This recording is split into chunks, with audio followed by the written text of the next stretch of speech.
Hi hello എല്ലാവർക്കും നമസ്കാരം. അടുത്ത വീഡിയോയിലേക്ക് എല്ലാവർക്കും സ്വാഗതം.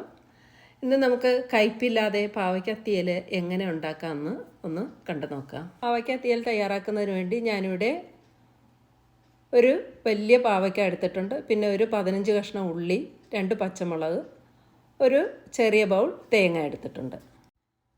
ഈ ഉള്ളി ഒന്ന് നമുക്ക് പൊളിച്ചെടുക്കാം. ഉള്ളി പൊളിച്ചെടുത്തിട്ടുണ്ട്. ഇനി പാവയ്ക്ക അരിഞ്ഞെടുക്കാം. ഇനി ഈ പാവയ്ക്ക ഒന്ന് നമുക്ക് അരിഞ്ഞെടുക്കാം.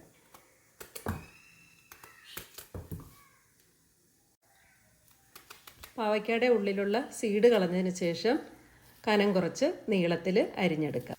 പാവയ്ക്ക കഴുകിയതിന് ശേഷമാണ് അരിയേണ്ടത്. ഇനി ഈ ചെറിയ ഉള്ളി ഒന്ന് നമുക്ക് അരിഞ്ഞെടുക്കാം. ഇത് വലിയ ഉള്ളിയാണെങ്കിൽ ഒരു 4 കഷ്ണമാക്കി അരിഞ്ഞെടുക്കണം. ചെറിയ ഉള്ളിയാണെങ്കിൽ 2ആയിട്ട് അരിഞ്ഞിട്ടാൽ മതി.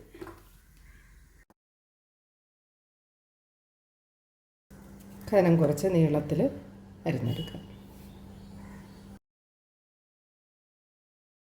പാവയ്ക്ക നീളത്തിൽ അരിഞ്ഞെടുത്തിട്ടുണ്ട്. ഇതിലേക്ക് നമുക്ക് ഒരല്പം മഞ്ഞൾപ്പൊടിയും ഇച്ചിരി ഉപ്പും ചേർത്തൊന്ന് പുരട്ടി വയ്ക്കാം.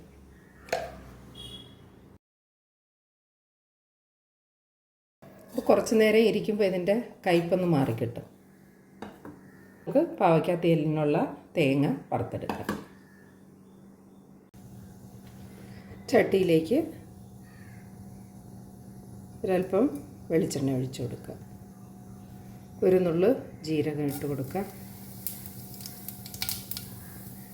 2 വെളുത്തുള്ളി ഇട്ട് കൊടുക്കുക. തേങ്ങ ഇട്ട് കൊടുക്കുക. ഇത് നന്നായിട്ടൊന്ന് ഗോൾഡൻ ബ്രൗൺ ആവുന്നത് വരെ ഒന്ന് വറുത്തെടുക്കുക. ഇതിലേക്ക് ഒരു നുള്ളു പെരുംജീരകം ഇട്ട് കൊടുക്കുക.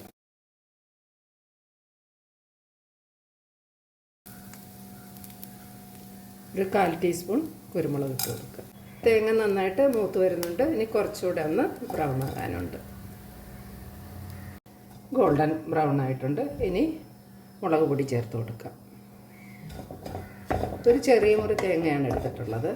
അതിലേക്ക് 1 table spoon Kashmiri chilli powder, 1/4 teaspoon മഞ്ഞൾപ്പൊടി,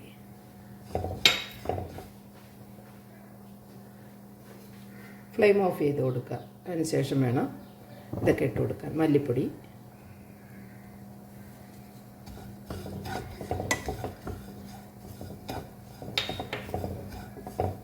മല്ലിപ്പൊടി ഒരു 1/4 ടീസ്പൂൺ എടുത്തിട്ടുണ്ട്. തണുത്തതിന് ശേഷം നമുക്കത് അരച്ചെടുക്കാം. ഇനി നമുക്ക് പാവയ്ക്കായും ഉള്ളിയും കൂടെ എണ്ണയിലൊന്ന് വഴറ്റിയെടുക്കാം.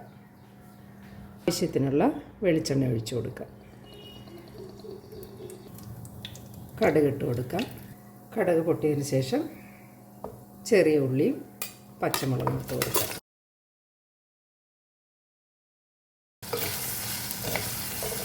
ഉള്ളി ഒന്ന് എണ്ണയിൽ നന്നായിട്ടൊന്ന് വഴറ്റിയെടുക്കാം. ഒന്ന് വാടിയാൽ മതി. വാടിയതിന് ശേഷം പാവയ്ക്കായിട്ട് കൊടുത്താൽ മതി. ഒത്തിരി വഴന്നു പോകണ്ട. പിന്നെ രണ്ടും കൂടെ ഒന്നിച്ച് എണ്ണയിൽ നന്നായിട്ട് വഴന്നു വരണം. ഇനി ഇതിലേക്ക് പാവയ്ക്ക ഇട്ട് കൊടുക്കാം. പാവയ്ക്ക ഉപ്പും മഞ്ഞൾപ്പൊടിയും ചേർത്ത് പുരട്ടി വെച്ചതാണ്. ഇതൊന്ന് പിഴിഞ്ഞെടുക്കാം നമുക്ക്. അപ്പോൾ അതിൻ്റെ ആ കയ്പൊന്ന് മാറി കിട്ടുന്നതിന് വേണ്ടിയാണ് ഇങ്ങനെ ചെയ്യുന്നത്.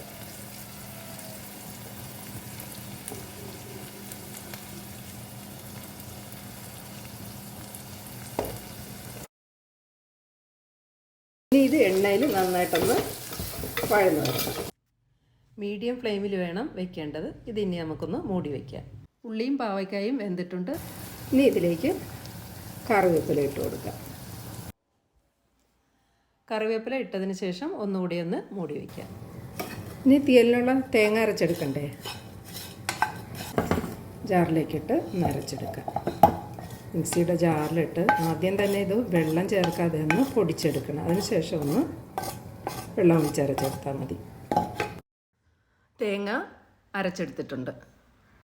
ഇതിലേക്ക് നമുക്ക് ഒരു ചെറിയ ഉരുള പുളി ഒന്ന് പിഴിഞ്ഞ് ഒഴിച്ചു കൊടുക്കാം.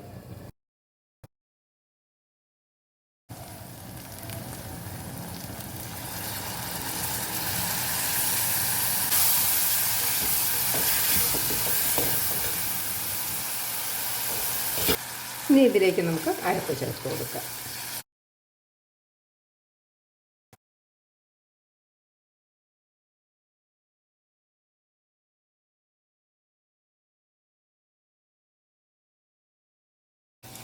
ആവശ്യത്തിനുള്ള വെള്ളം ഒഴിച്ചു കൊടുക്കുക.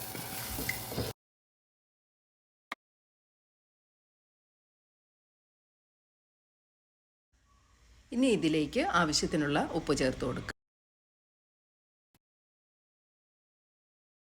ഒന്ന് മൂടി വയ്ക്കാം. ചെറിയ തീയിൽ കിടന്നൊന്ന് വേകട്ടെ. പാവയ്ക്ക തീയൽ റെഡിയായിട്ടുണ്ട്. എല്ലാവരും ട്രൈ ചെയ്ത് നോക്കുക. വീഡിയോ ഇഷ്ടപ്പെടുകയാണെങ്കിൽ ഒരു ലൈക്ക് തരാൻ മറക്കരുത്. പിന്നെ എൻ്റെ ചാനൽ ആദ്യമായിട്ടാണ് കാണുന്നതെങ്കിൽ ഒന്ന് സബ്സ്ക്രൈബ് ചെയ്ത് സപ്പോർട്ട് ചെയ്യാൻ മറക്കരുത്. Thank you.